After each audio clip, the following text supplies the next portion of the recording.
Hey glitches, today we got another banging video. If you haven't already, join the League Belmar Discord server. We have hundreds of posts in our dataset and resources channel of things that are really hard to find on the internet. Anyways, let's get right into this video. First keynote, ladies and gentlemen, how to build successful companies. Now, who here is either has had, or is thinking about having a project of their own or partnering with somebody inside of the crypto space? Anybody ever thought about one? Building a company? Who here has their own company?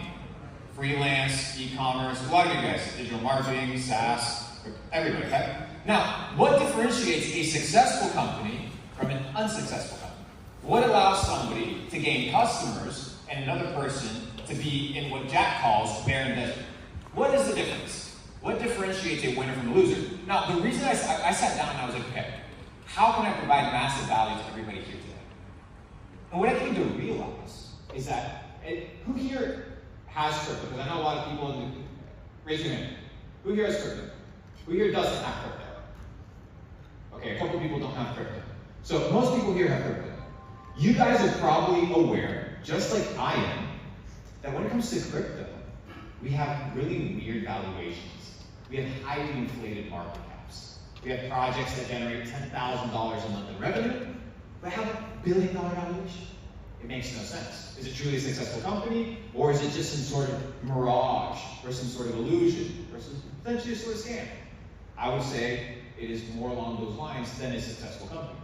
We've seen layer 1 companies that can't attract users, spending tens of millions of dollars every single year trying to onboard users into their experience, into their platform, into their chain, and they can't. Why? Because they're just burning money. They're not a successful company by any means. So today I'm going to teach you guys how to build a successful company. The secrets, the blueprints that I utilize to build a multi-8-figure company in the info space, to build an 8-figure business inside the venture capital crypto space, and hopefully you guys can extract some information to help you guys have some sort of competitive advantage in the marketplace. So let's get started. We start with the end in mind. Whenever you do business, whenever you start a project, do you start with the end in mind? What is the goal? You're in business, why are you in business? You want to make money, why? How much? By when? From who? What are you going to offer? What type of products and services are people going to consider you for? Do you start with the end in mind? So many projects in crypto, they start with the beginning in mind. They don't start with the end in mind. They're optimized for one cycle tops. It's an issue. It's not a successful company. You need to start with the end in mind. Next key is to find A players. Inside of your organization, inside of your structure, it's not about how many people you have, it's about the quality of people that you have. There's 3 ingredients in recipes for A players. One, obviously, we know it very well, is talent. You need to be extremely talented at what you do. You need to be the best at it. You need to become irreplaceable. Now, it's not just about quality of talent, but there's 2 undeniable underlying traits that every A player has. First, loyalty. Are your C-suite or your personal team, the people that are building this vision with you, we're talking about starting the end in mind, right? Are these people going to go the distance with you? Longevity and loyalty. Do your A players have that, or are they coachable? Could another team pick them up? Could they just leave and start their own project? Which is totally fine. But A players are hard to come by. However, A players can also be developed. You can take raw talent and optimize this talent by doing the next thing, which is giving them a clear direction, leading with vision. When you have high quality talent, because guys, when you look at companies, it's a conglomerate of an idea and people that make that idea a reality. But if you don't lead with vision, then nobody's going to follow. You need to incentivize people with more than just a salary. There needs to be purpose. There needs to be vision. So when Ton rolls around and they say, hey, they have a very powerful group of people, and they say, hey, we want to put crypto into every pocket, that's the vision. Well, how many pockets are there? And how many people are there? Well, that's the vision. That's the goal. That's the end in mind. And you work towards that. Now you attract people that want to solve big problems. Because once you have money, the really weird thing is you just want to make more trouble, get into more trouble, aka you want to solve more problems. And A players do this, not for money, they do it because they want to follow a vision. So do you lead with clear direction? You need to lead with the end in mind. Now, I've seen it too many times.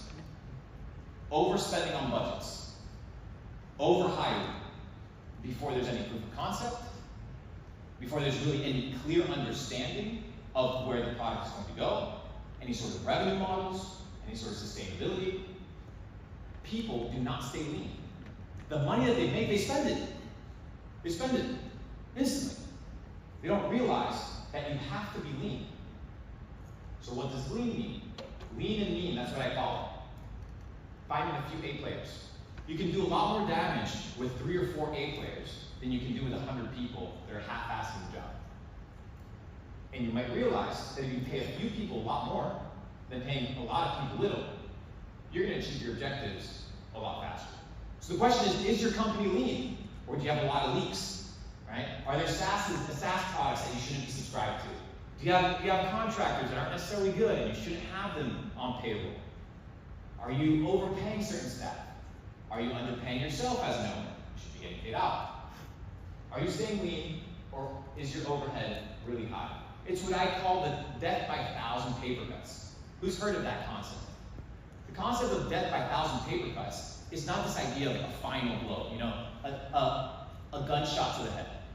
Death by 1,000 paper cuts is small little mistakes or small little leaks that over an extended period of time kill you. So in your business, one of these things is, I'm resonating with it personally. You gotta budget P&Ls, you gotta manage your finances, but you do it by staying lean. So the question is, what are the things in your business today that are not revenue driven and that are not community build driven or product driven that can be removed or can be shelved for a later time? You need to have dry powder for really hard times. Next, I know I have a lot of people here in e-commerce, a lot of people in crypto. You never cut corners. Everything that you do with the end in mind, you don't cut corners. You don't cut corners with the community building. You don't cut corners with content distribution or content creation or building an audience. We see all these crypto projects, they launch and within 3 weeks they have $1 million on Twitter. How much of it is actually real, or is it them cutting corners by some sort of social engineering? Maybe you can cut corners by selling a cheaper product, or underdeveloping your products, or cutting corners in your security, or cutting corners in your development, or in your progress, in your iteration of the product. If you cut corners, you're not getting the big picture. If you're cutting corners, you don't have the long-term vision in mind. And when you cut corners, you make mistakes. When you cut corners, you leave things behind.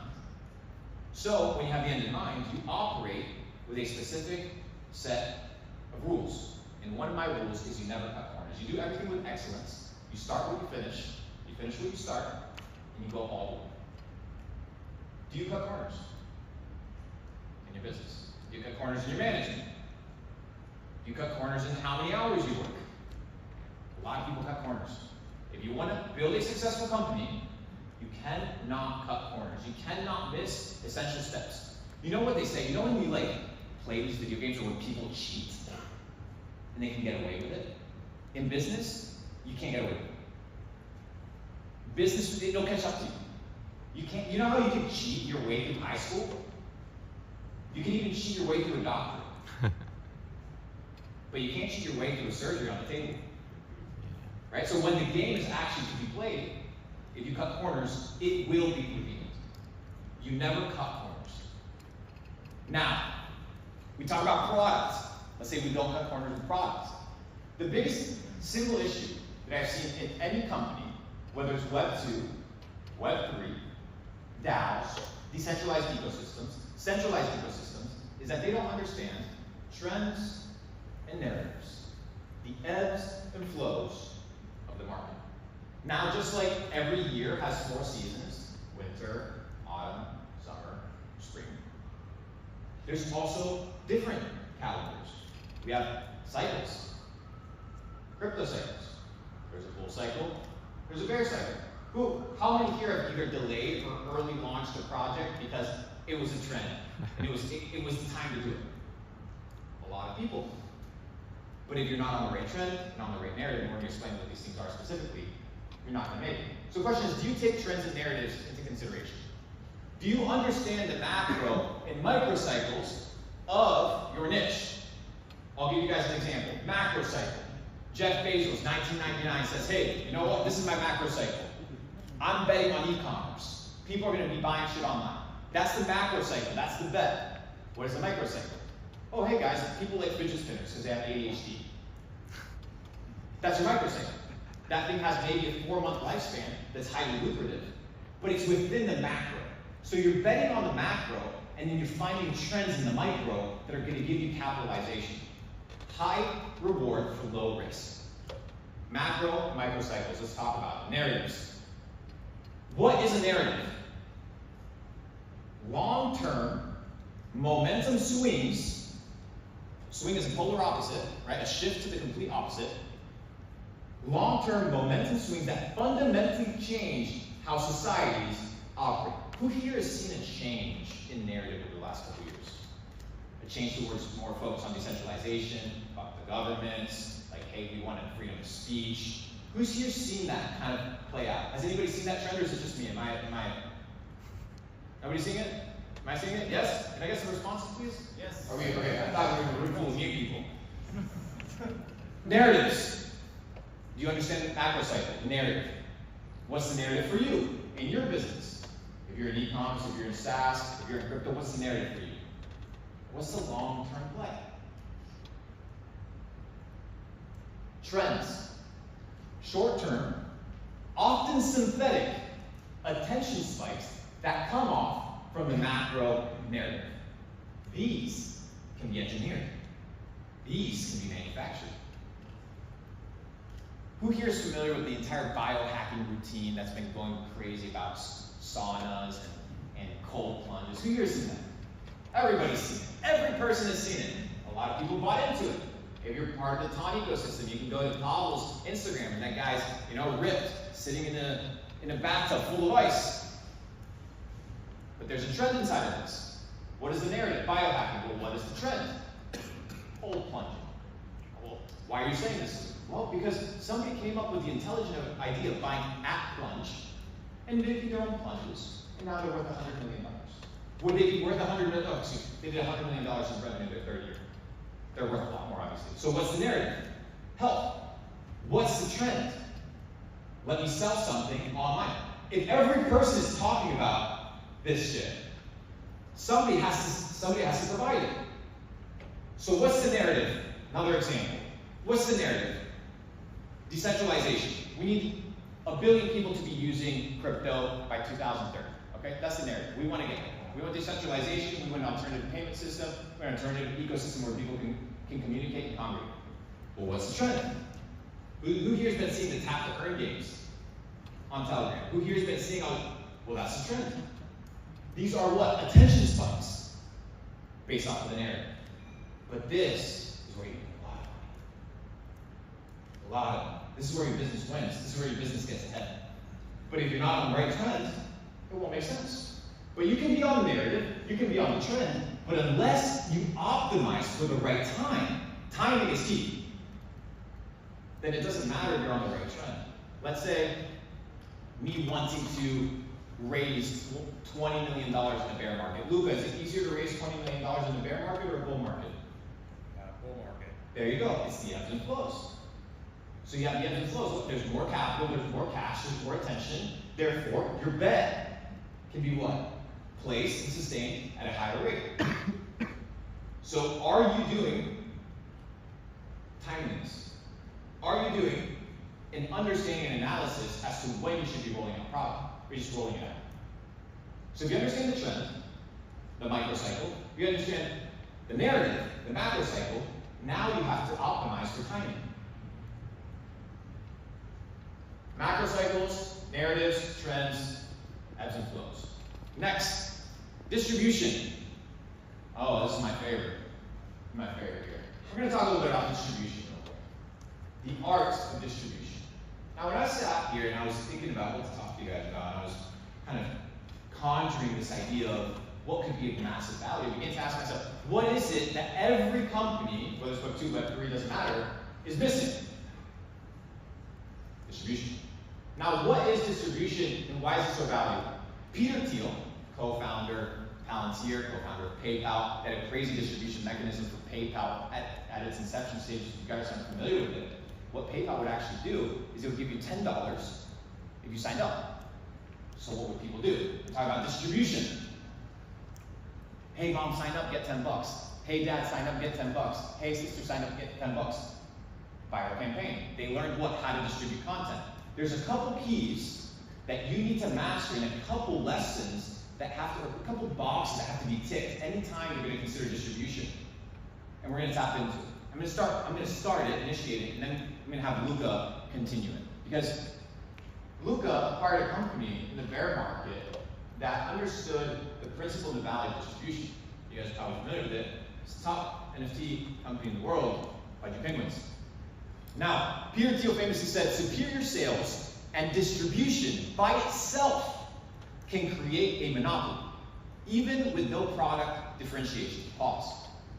The amount of L1s, L2s, all these things, the tech is the same, or similar.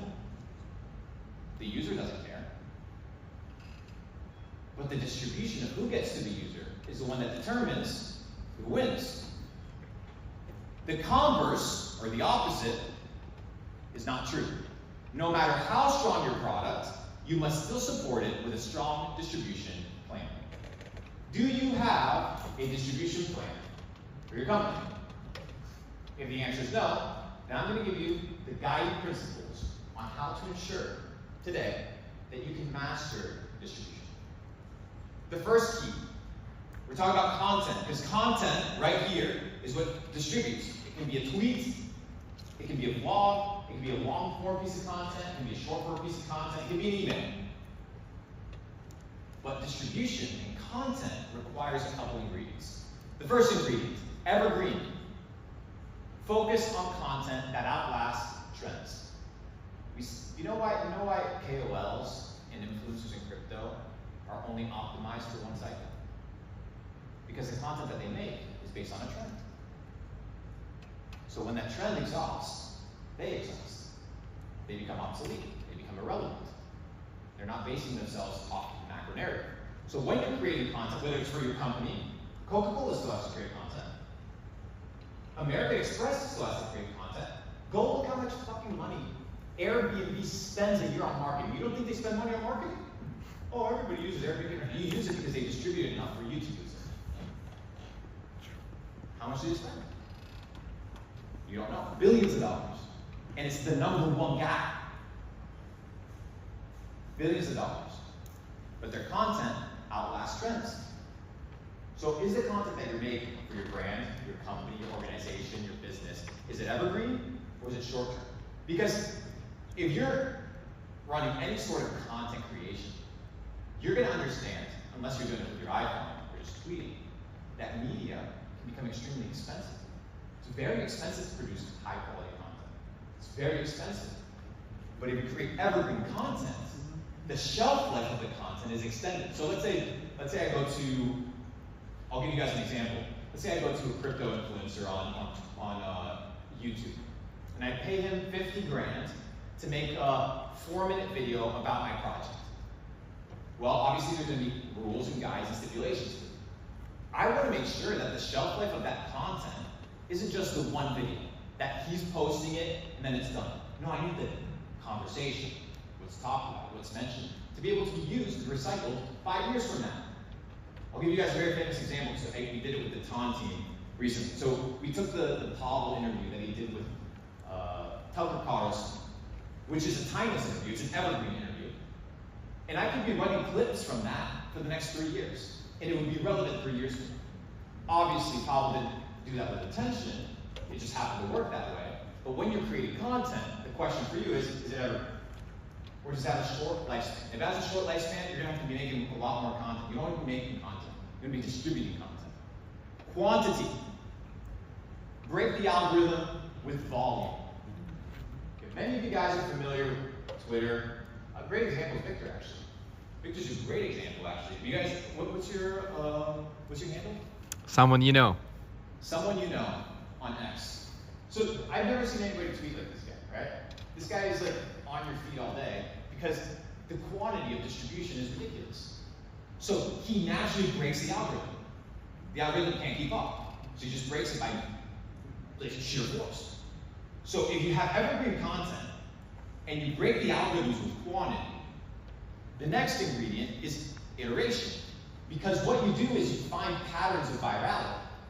So once you find patterns of virality, what you do is you just optimize for it. I'll give you guys an example. I'll take the example of crypto, of e-commerce, and then I'm going to apply it to content. Who here has ever run an ad, a Facebook ad for an e-commerce product? Okay, a couple people. Now, when you do that, you need to find what? It's called a winning ad, or a winning creative. That's what they call it. It's the ad that for some reason, something about it causes people to talk, causes people to like, comment, makes the CPM super low. That piece of creative has probably been iterated over an extended period of time to achieve that specific result. Now my question to you is, when you're iterating content, you're iterating your business, improving your business, you need to be improving it based off of feedback. So if your content isn't going viral, whether it's for your business, whether it's for your personal brand, whether it's for your company, your SaaS, it doesn't matter, it's not hitting. It's because you haven't iterated it based off of the feedback that you've received.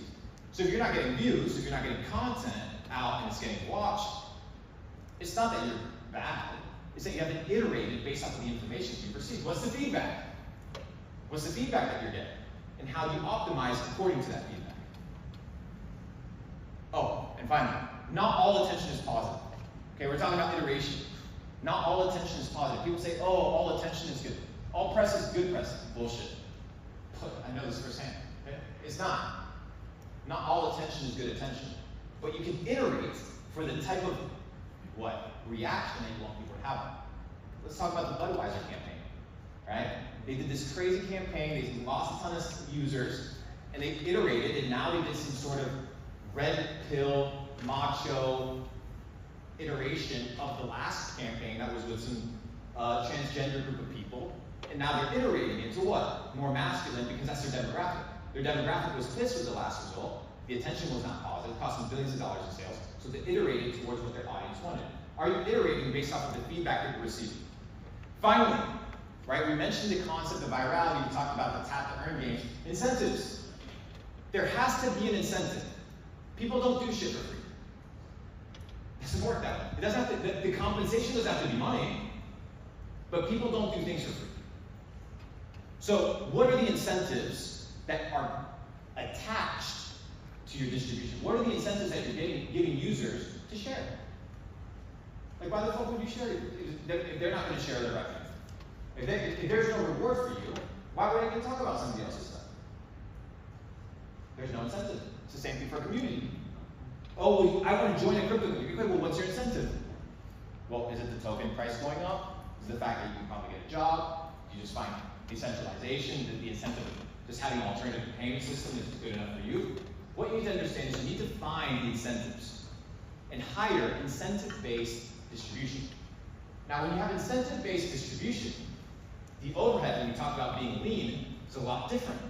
Because what you do is you've created incentives or mechanisms that allow people to monetize or get something that they want in return for helping you. We talked about PayPal as the example. Every time somebody signed up, the user got $10. That's the incentive. Would that many people have signed up if it wasn't $10 a hand? No. Now, another great example of incentive-based distribution. Who here is familiar? You're from India. What's the name of the richest guy from India? And he owns what cellular company? Jio. So Jio, crazy, right? So Jio, this telecommunications company, comes in, and at the time there's about 12 telecommunication companies that charge about the average of $6 to $7 a month. That was the plan, right? This guy, the richest guy, you've probably seen him on your feed, the super rich guy that has $1 billion skyscraper in the middle of India. He said, my incentive is going to give every user 3 free months of cellular connection and data. 3 free months. He killed all the other businesses. Everybody swapped. What was the incentive? Let me save $6. And he killed multi-billion-dollar businesses overnight. And guess what? 3 years later, he isn't charging 6, he's charging 12. He made his money back. But he applied incentive-based rewards. Now, what does incentive-based reward look like? What does it manifest? So we talk about all these theories. I want to kind of synthesize maybe some of my results so that you can kind of get an understanding of, if you apply these things, how there's an uptrend in momentum that you can capitalize on. So over the last, I would say, this is 2023, but also kind of the first couple months of 2024. Cross-platform, and we're going to talk about this right here. This is key: intensity, volume, and duration. We're going to talk about this right here. This is my formula. I'm giving you guys my formula, by the way. 2023, I posted 153,000 videos. How many of you posted? How many is your business post? I post a video every 4 minutes. How long have I been on stage? 27. Okay, I've been here 27 minutes. Maybe like 8 videos have gone up. Sheer force. Breaking the algorithm. How much content are you putting out? What, you think one piece of content in the fucking internet is going to change it? It doesn't work that way. Oh, you had that 1 million view video? Oh, good job! No. 2.7 billion views. One of the fastest growing creators of all time. By sheer force. 191 million profile visits across all channels. 547 million unique impressions across all channels. It's about 10% of the population of the world. Total reach across all channels, 800 million. 9.2 million followers across all channels. A truly decentralized content creator. And the uptrend is what? We talked about iteration. Up, you iterate. You guys see that growth curve? It's a growth curve of iteration and improvement.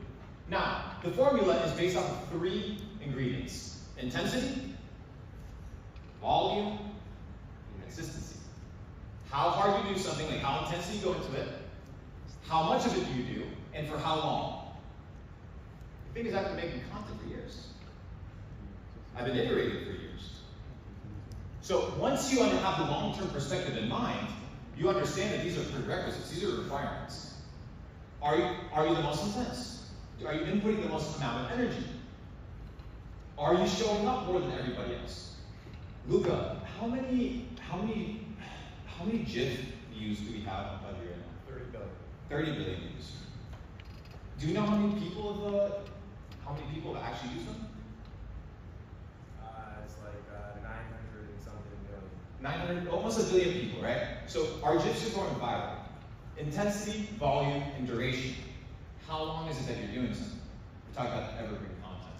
Now, this is what your business could be, right? This is the growth curve of your business, right here. If you apply what I'm sharing today. Now, we're talking about making money. So now that you get some fame, right? We're talking about getting some fame.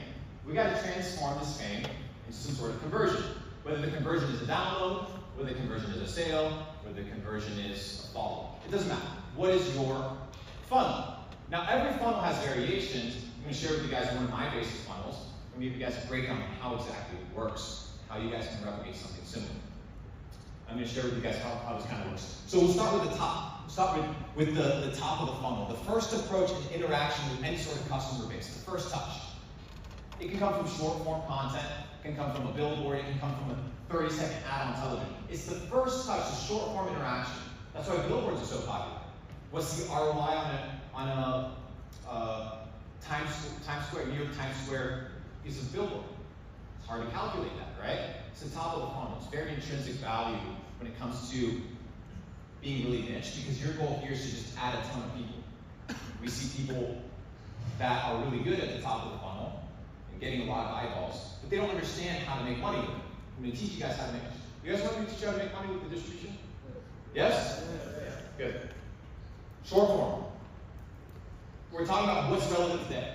So this funnel works, it'll work for the next 3 years before something changes, right? 3 years. You need to start with short form. Short form content. It can be tweets, it can be short form videos, it can be hiring creators to do user-generated content, because you want the first touch. Next in your funnel is going to be your long form content. Now that people know that you exist, do people know what you're about? So people know that there's this health supplement company. Okay, well, what are their mission, vision, and values? Okay, well, we know that this crypto company exists. Okay, but what is it exactly that they stand for? Long form content. Short form content, they know you exist. Long form content, they know what you're about.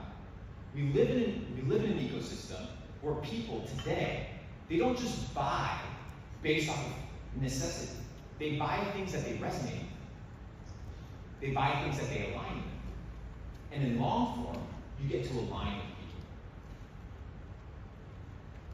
If you guys think this isn't real, and that this isn't the trend or the narrative of where companies, successful companies are going, I would direct you to an email conversation that was leaked between Mark Zuckerberg, Peter Thiel, and a couple executives at Meta. And it was Zuckerberg conveying to the rest of the team that his role in the organization needed to change. We're talking about a trillion-dollar company. And in the email chain, he says one thing. He says, I've been focusing a lot of time on product. The community doesn't even know who I am anymore. He considers Meta a community, a billion-person community. So he said, you know, I need to start doing more things. Now he's doing MMA. Now he's getting ripped. Now he's going on interviews. Why? Because he realized that a person attached to the product is a lot more powerful than the product itself. Because you have trust. The next step you can do is look at the best performing public companies on the stock market. All of them have very famous CEOs. Because they care. So my question to you is on the long form content, is there a messenger? Is there a person that allows people to align with your product, brand, or vision?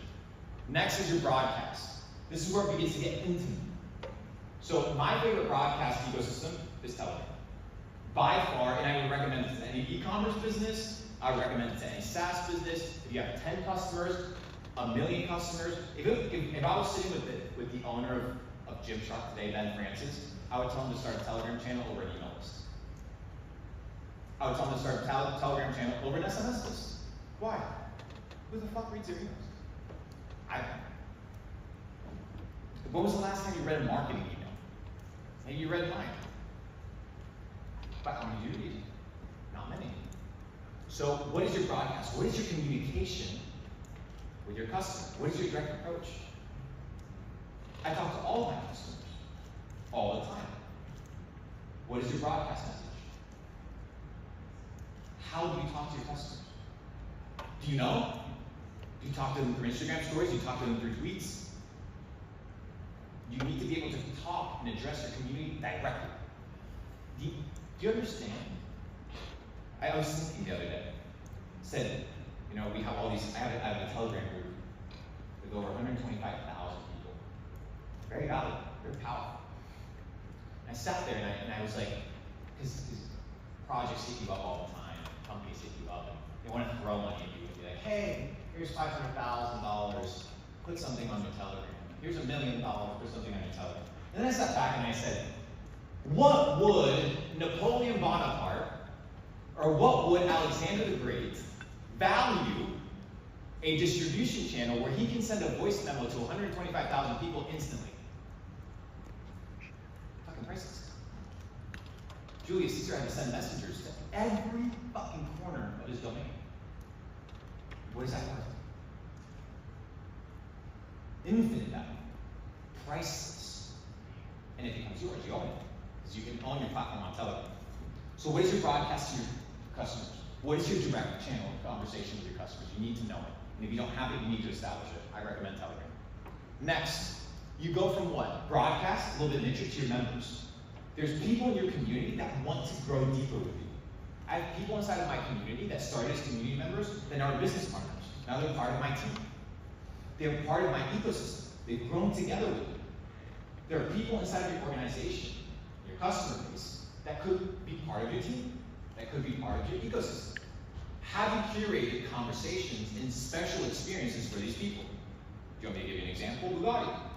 Bugatti has retreats. Richard Mille, they have retreats. For who? Their members. So I was just invited to a Richard Mille private party. Not because I'm special, but because they're realizing what? That they want to bring me to a deeper level of relationship with the customer. It's called loyalty. Membership points, membership reward points, ever heard of those? Do you have incentives for being a member inside of your ecosystem? Why do you think Amazon has Amazon Prime? That's a membership. How many Amazon Primes do you have? How many subscriptions do you have to free shipping around the world outside of Amazon? You probably have no other one except Amazon. Unless you have one, probably don't. So membership. So intimate relationship in the broadcast to membership. And finally, my favorite part, partnerships. From your community, you find the A players. From your community, you find the A players. And you onboard them onto the vision. That's how you scale. That's why Amazon isn't just Amazon.com. They have AWS, they have Whole Foods, they have IMDb, they have a plethora of companies.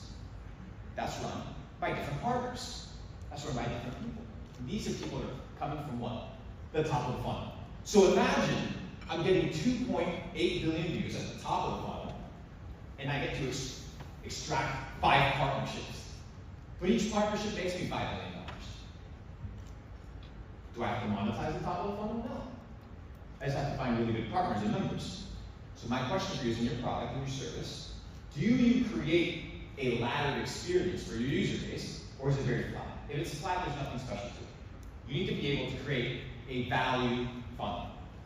Map out the customer journey to those trying to get involved with you further. You've seen it, especially in crypto. People want to get involved with your projects. People want to get involved with your stuff. Do you give them the opportunity? You need to. Now, talk about value. Especially with crypto. I want to niche it towards crypto right now. What causes the price to go up?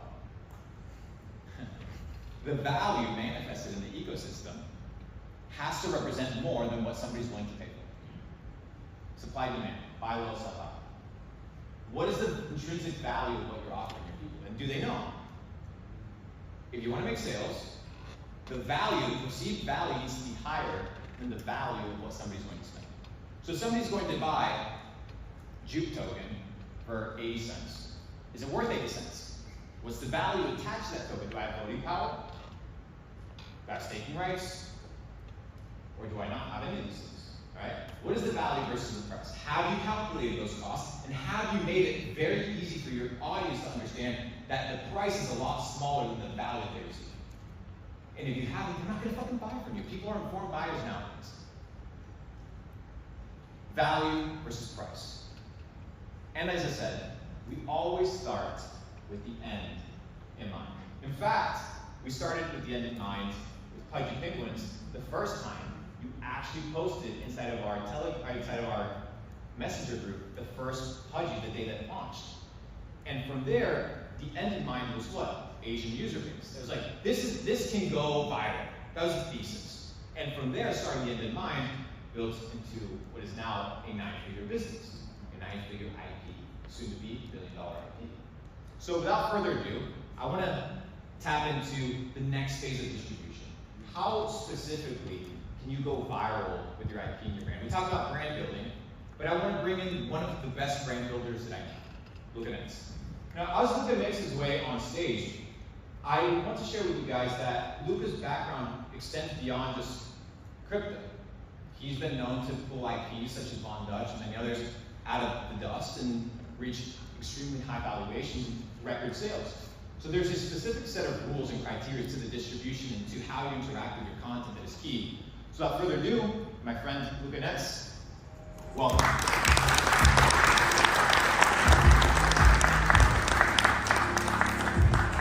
Take it away.